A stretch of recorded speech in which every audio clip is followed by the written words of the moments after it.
नमस्कार दोस्तों, एक बार फिर से आप सबका बहुत बहुत स्वागत है हमारे YouTube channel easy math bye Sharma में। दोस्तों आज का अपना जो चैप्टर है वो कक्षा 10वीं के लिए बहुत ही ज़्यादा इंपॉर्टेंट है और आज हम पढ़ेंगे अध्याय 12वां यानी वृत्त। और वृत्त में आज पढ़ेंगे 12.3 और उसके करेंगे 3 महत्वपूर्ण प्रश्न, पहला, दूसरा और तीसरा प्रश्न। दोस्तों इससे पिछली यानी इस अध्याय से संबंधित जितनी भी हमारी वीडियो थी और अगर आपने अभी तक वो वीडियोज़ नहीं देखी है जिसके अंदर बहुत ही ज़्यादा महत्वपूर्ण प्रमेय को यानी हमने सिद्ध किया है, और अगर आपने अभी तक वीडियो नहीं देखी है तो उन सभी की लिंक हम नीचे डिस्क्रिप्शन में दे रहे हैं, उन वीडियोस को भी जरूर देखिएगा। तो चलिए बढ़ते हैं आज के इस महत्वपूर्ण चैप्टर की तरफ और मिलते हैं वीडियो के अंत में।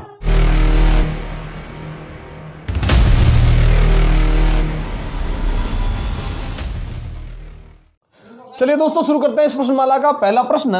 तो पहले प्रश्न के अंदर है कि भाई प्रत्येक के लिए सत्य और असत्य लिखना है, जिसमें अपने उत्तर के लिए कारण भी हमें देना है। तो चलिए पहला जो है इसके अंदर वो कि किसी जीवा द्वारा वृत्त पर स्थित किन्हीं दो बिंदुओं पर अंतरित कोण बराबर होते हैं। तो देखिए दोस्तों चित्र के अंदर हम देखते हैं कि भाई इसने लिखा कि कोई भी जीवा यदि वृत्त पर कोई दो कोण बना दे या वृत्त पर स्थित कोई दो बिंदु है उन पर कोई कोण बना दे तो वो दोनों बराबर होते हैं। ये बात सत्य हो सकती है कब कि मान लीजिए कि ये जीवा जो है उसके एक ही और वृत्त का जो ये चाप है उस पर कहीं भी दो बिंदु अंकित कर दिए और फिर इस जीवा ने उन बिंदुओं पर यदि कोण बनाए तो वे जो दोनों कोण होंगे दोस्तों वो दोनों कैसे हो जाएंगे, बराबर। अगर इस जीवा ने इस तरफ यदि कहीं भी दो बिंदु अंकित करके फिर इस तरफ यदि कोई कोण अंतरित किए होते तो वे दोनों भी क्या हो जाते बराबर। लेकिन ऐसा इसमें लिखा हुआ नहीं है। इसमें तो ये लिखा है कि किसी जीवा द्वारा वृत्त पर स्थित किन्हीं दो बिंदु, मान लीजिए एक बिंदु इस तरफ आ गया, एक बिंदु जीवा के इस तरफ आ गया और इस जीवा ने वहां पे यदि कोण बना दिए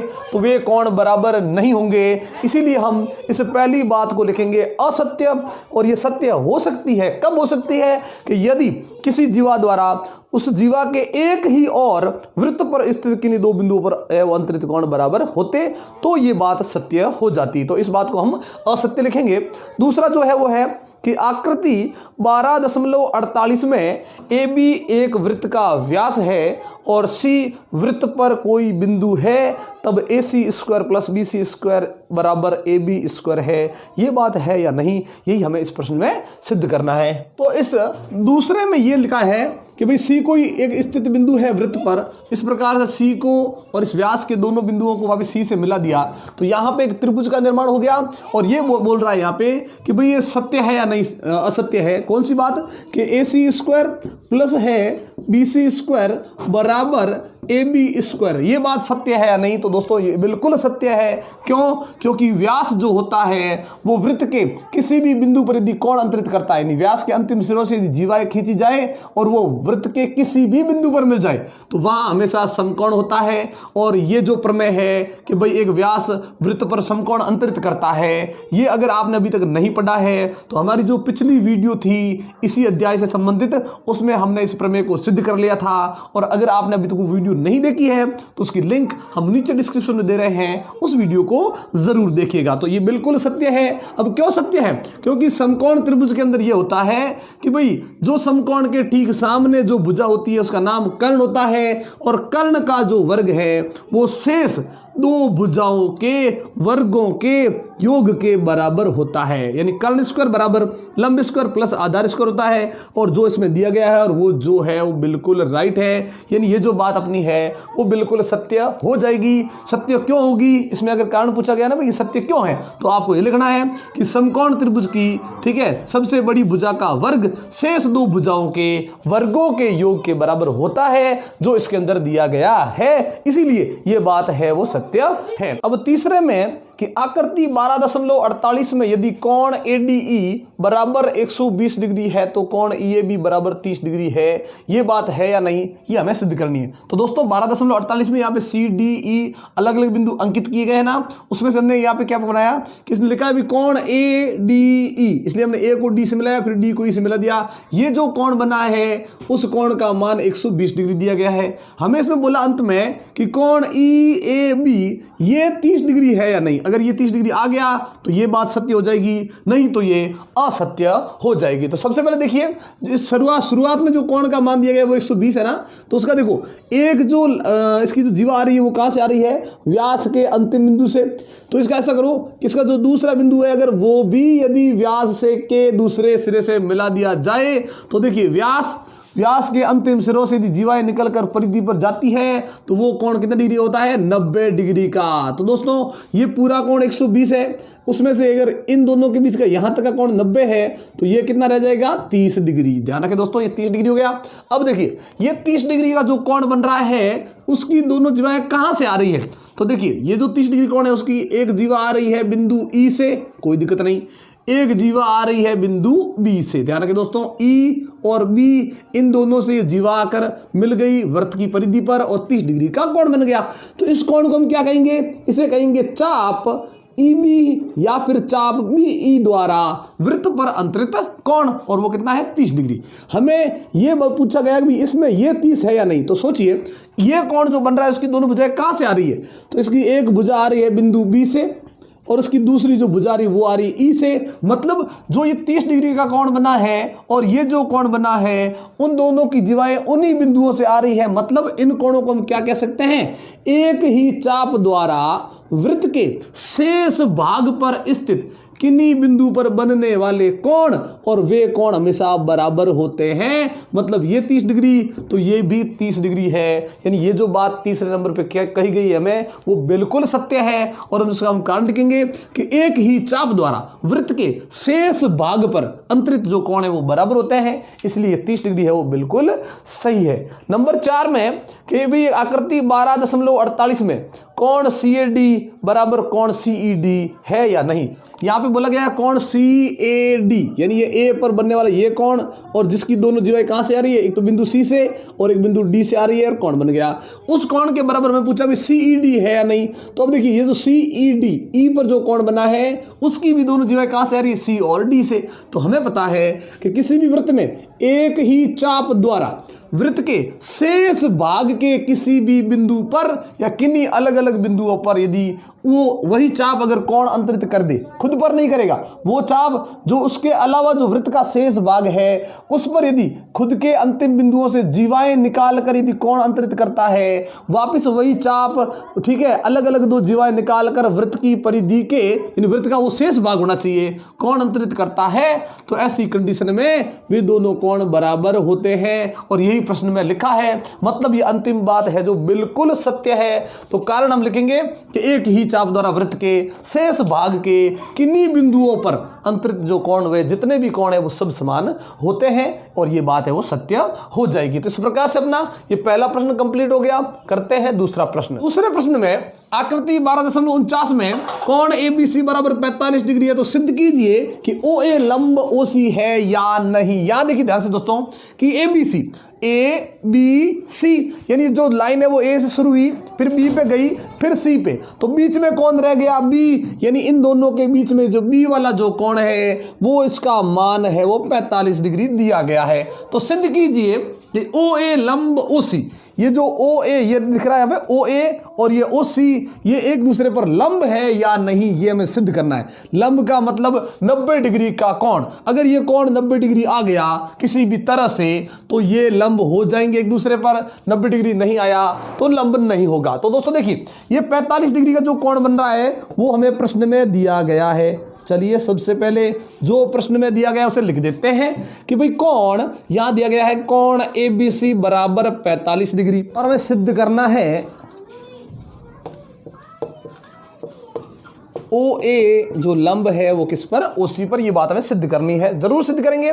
जो दिया गया है उसी की हेल्प लेनी है हमें, ध्यान रखें, जो दिया गया है उसी को काम में लेते हुए हमें ये ज्ञात करना है। तो लंब का मतलब हम बता दिए 90 डिग्री का कोण होना चाहिए। तो जो दिया गया है वो कोण कैसा है, तो एक वृत्त के अंदर ये जो कोण बन रहा है उसकी दोनों जीवाएं कहां से आ रही है, A और C से। यानी ये क्या है, चाप AC द्वारा, ध्यान सुनिएगा दोस्तों, चाप AC द्वारा, ये जो चाप बन रहा है यहाँ पे देखिए A से C तक ये AC चाप है, और इसी से यानी इसी के अंतिम बिंदुओं से दो जीवाएं निकल कर क्या कर रही है, एक कोण बना रही है, वो भी वृत्त पर है लेकिन वो उस चाप पर नहीं है, वृत्त के शेष भाग पर है। चाप AC द्वारा वृत्त के शेष भाग पर अंतरित कोण और वो अंतरित जो कोण है उसका नाम प्रश्न में दिया गया है ABC और उसका मान दिया गया है 45 डिग्री, जो हमें पता है।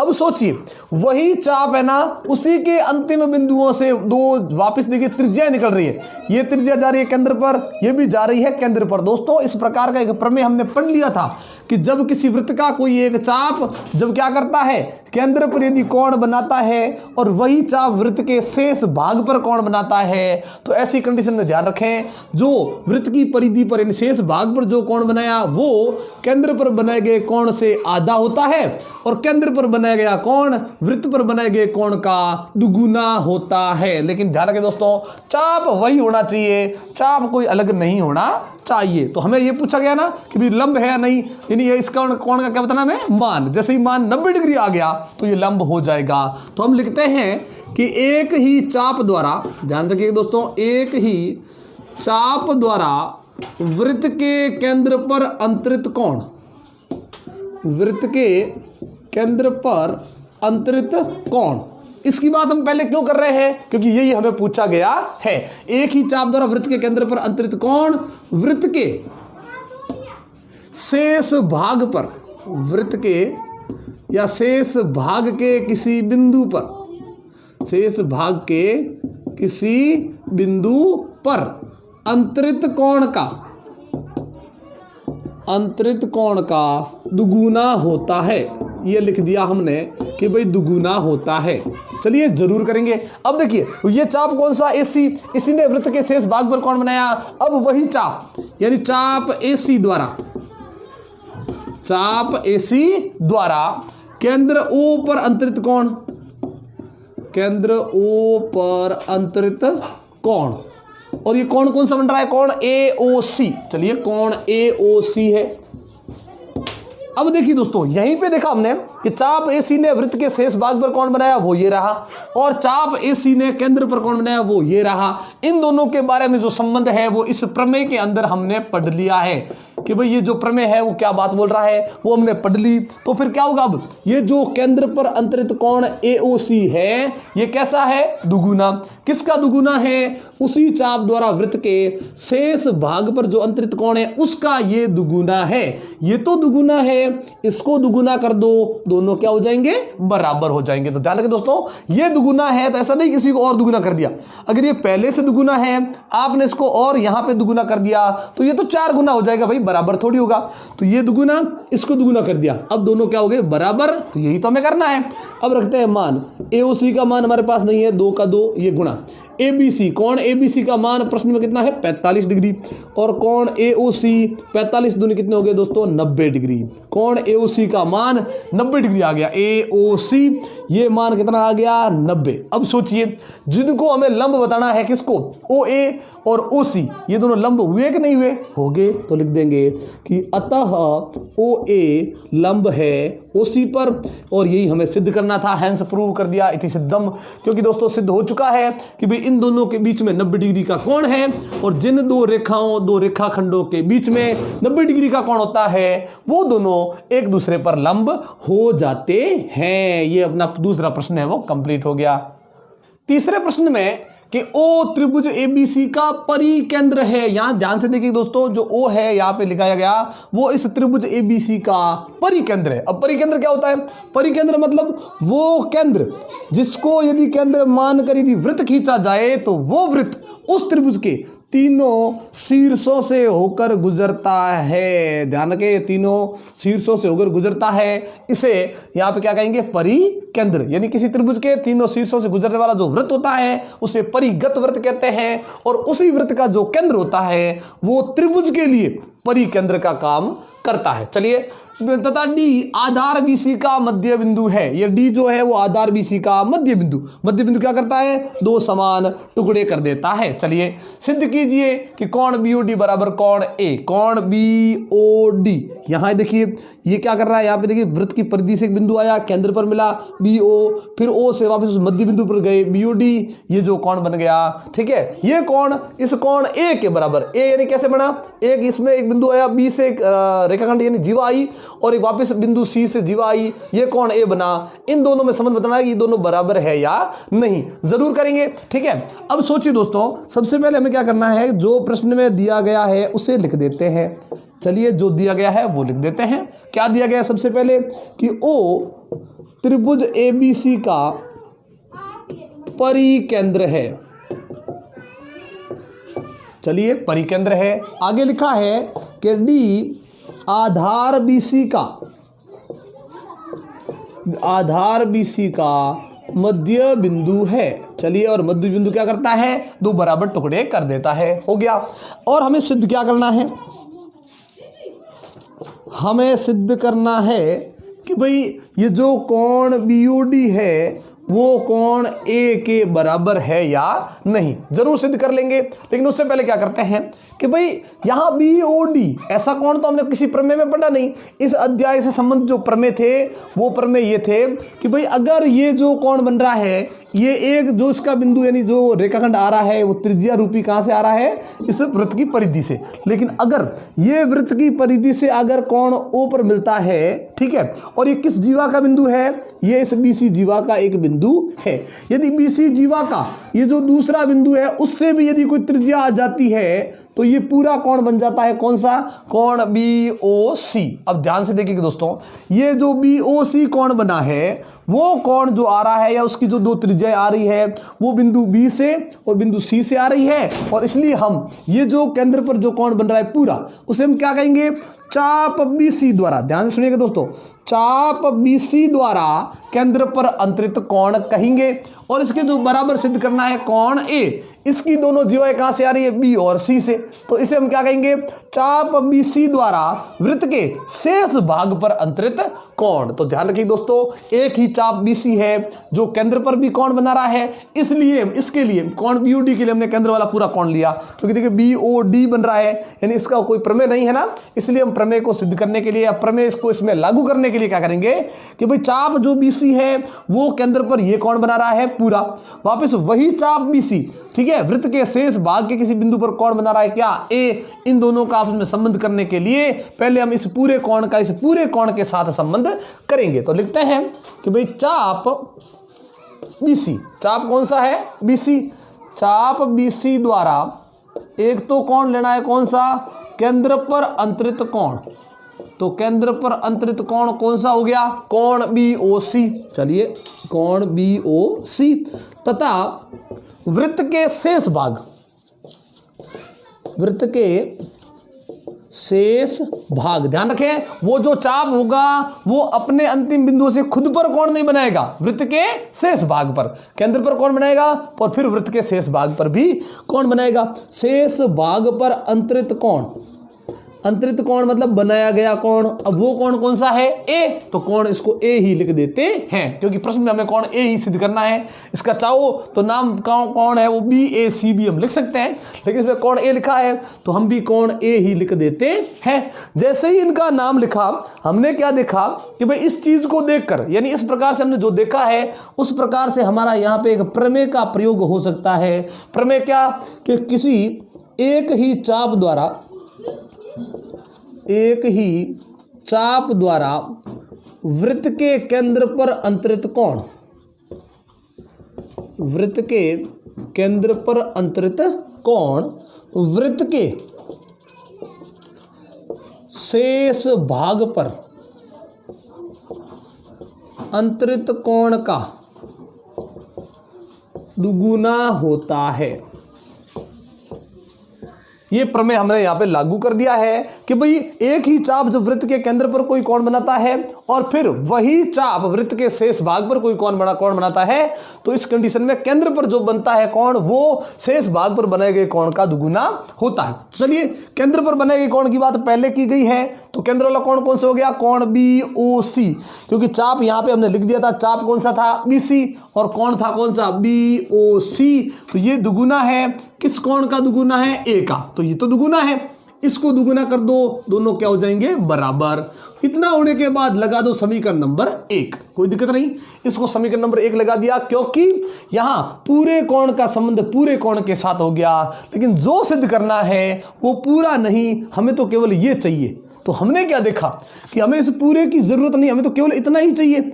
अब इतना करने के लिए हमें क्या करना पड़ेगा, इस कोण को यहाँ पूरे में से निकालना पड़ेगा या हटाना पड़ेगा। तो ऐसा करें कैसे, तो हमें पता है कि भाई ये जो O से D पर लाइन मिल रही है वो मिलाने से क्या हो रहा है, दो अलग अलग त्रिभुजों का निर्माण। ऐसा करते हैं, कक्षा 10वीं को छोड़कर वापस कक्षा 9वीं में जाते हैं। 9वीं में जाते हैं तो हमने क्या देखा कि भाई सर इन दोनों कोणों को अलग करने के लिए हमें इन दोनों त्रिभुजों की बात करनी पड़ेगी, क्योंकि यहां इस कोण को इस कोण के हमें बराबर सिद्ध करना है। हमने तो पूरा कोण दे लिया, इस कोण को हटाएं कैसे, इसलिए हम क्या करेंगे, इन दोनों त्रिभुजों का जिक्र करेंगे। कैसे करेंगे, देखिए त्रिभुज BOD, चलिए त्रिभुज BOD तथा त्रिभुज COD में, चलिए त्रिभुज COD में इन दोनों के अंदर क्या देखा हमने कि सर इसके अंदर इसकी OB और इसकी OC क्या है, बराबर। देखिए OB ये OC दोनों क्या है, बराबर। क्यों बराबर है भैया, क्योंकि एक ही वृत्त की त्रिज्याएं हमेशा बराबर होती है, एक ही वृत्त की त्रिज्याएं बराबर होती है।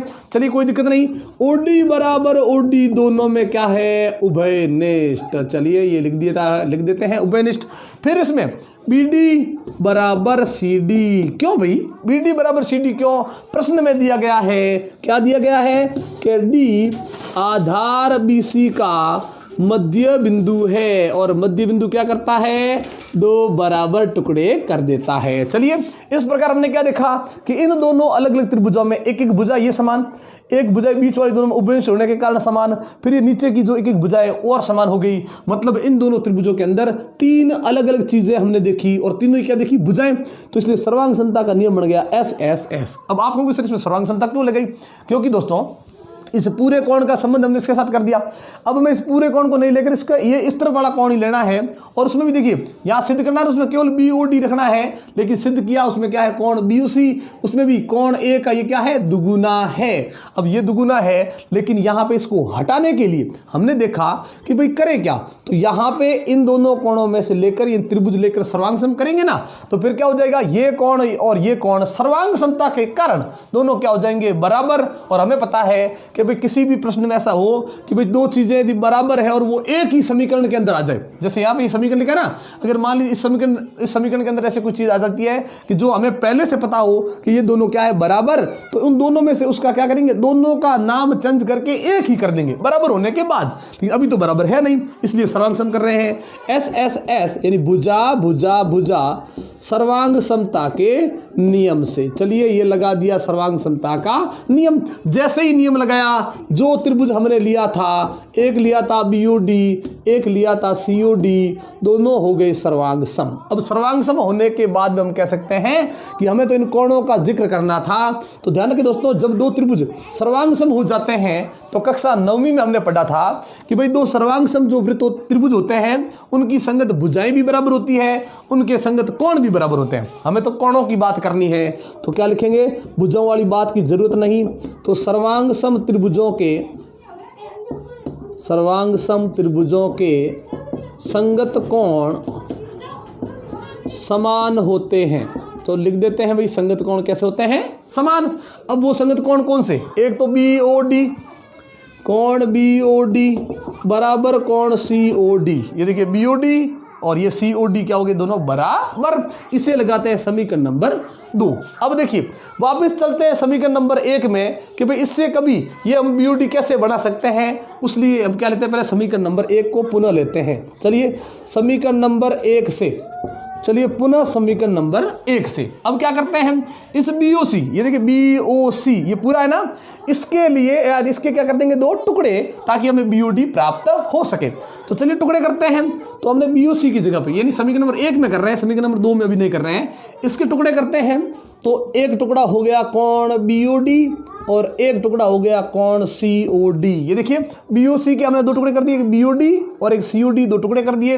और ध्यान रखिए दोस्तों, जब किसी पूरे कोण के यानी पूरी चीज के दो टुकड़े अलग अलग करते हैं, उनको हमेशा प्लस में लिखना है। फिर बराबर में क्या है कि भाई कोण, यहाँ पे देखिए कोण A, दो कोण A, ये देखिए दोनों दोस्तों बराबर। ये हमने क्या किया, इस BOC के दो टुकड़े कर दिए, BOD और COD हो गए, और बराबर में क्या लिखा है, दो कोण A। ये हम समीकरण नंबर 1 से ही कर रहे हैं। अब हमने क्या देखा कि समीकरण नंबर 1 से जैसे ही टुकड़े किए, समीकरण नंबर 2 में क्या बता रहा है कि ये दोनों टुकड़े कैसे हैं, बराबर, सर्वांग समता की वजह से। अब ये दोनों यदि बराबर है तो इन दोनों में से क्या करो, दोनों के नाम चेंज करके एक ही कर दो, या तो दोनों को BOD कर दो या फिर दोनों को COD कर दो, क्योंकि समीकरण नंबर 2 क्या बोल रहा है कि ये दोनों बराबर है। तो यहां पे देखिए हमें सिद्ध कौन सा करना है, कोण BOD सिद्ध करना है, तो दोनों का नाम कोण BOD ही रख लेते हैं। ये BOD का नाम तो BOD और COD का नाम भी चेंज करके क्या कर दिया, BOD कर दिया। और दो कोण A तो है ही, जैसे ही हमने बराबर रखा है ना, कौन से समीकरण का प्रयोग किया हमने इसमें, समीकरण नंबर 2 से। तो कोण BOD और कोण BOD हो गए, दो कोण BOD बराबर हो गया दो कोण A, इस 2 से इस 2, ये 2 कट गया, क्या बच गया, कोण BOD बराबर कोण A। ध्यान रखें दोस्तों, ये भी गुणा में 2 है, ये भी गुणा में 2 है। अगर हमने इस गुणा 2 का यदि पक्षांतर किया होता तो गुणा का 2 कहाँ जाता, भाग में, फिर वो 2 से 2 क्या हो जाता, कट जाता। इसलिए हम पहले ही 2 से 2 को क्या कर लिया, काट लिया। हमें पता है कि गुणा से भाग में जाने के बाद कटेगा, यानी जो बात हमें सिद्ध करनी थी वो हमने सिद्ध कर ली है। यानी ये जो हमारा प्रश्न है वो इति सिद्धम यानी प्रूव हो गया, लिख दिया हैंस प्रूव। तो दोस्तों आज तो हम इन 3 प्रश्नों के साथ आज की वीडियो तो हम यहीं पे समाप्त करते हैं, लेकिन अगले जो प्रश्न है वो हम आपके लिए अगली वीडियो में लेकर आएंगे। दोस्तों आज की वीडियो आपको कैसी लगी ये मैं कमेंट बॉक्स में लिखकर जरूर बताइएगा, और अच्छी लगी तो लाइक और शेयर कर दें। दोस्तों एक बार फिर से आप सबका बहुत बहुत धन्यवाद हमारे चैनल को सब्सक्राइब करने के लिए और हमारी वीडियोज़ को लगातार देखने के लिए। लेकिन अगर आप हमारे चैनल पर नए हैं और हमारी वीडियो को पहली बार देख रहे हैं तो चैनल को सब्सक्राइब करना मत भूलिएगा और बेल आइकन जरूर दबाइएगा, ताकि जब भी इस प्रकार के इंटरेस्टिंग वीडियो हम आपके लिए लेकर आएँ नोटिफिकेशन आपको मिलती रहे। तो इसी प्रकार के इंटरेस्टिंग वीडियो देखने के लिए जुड़े रहे हमारे साथ। तब तक के लिए नमस्कार, जय हिंद, जय भारत।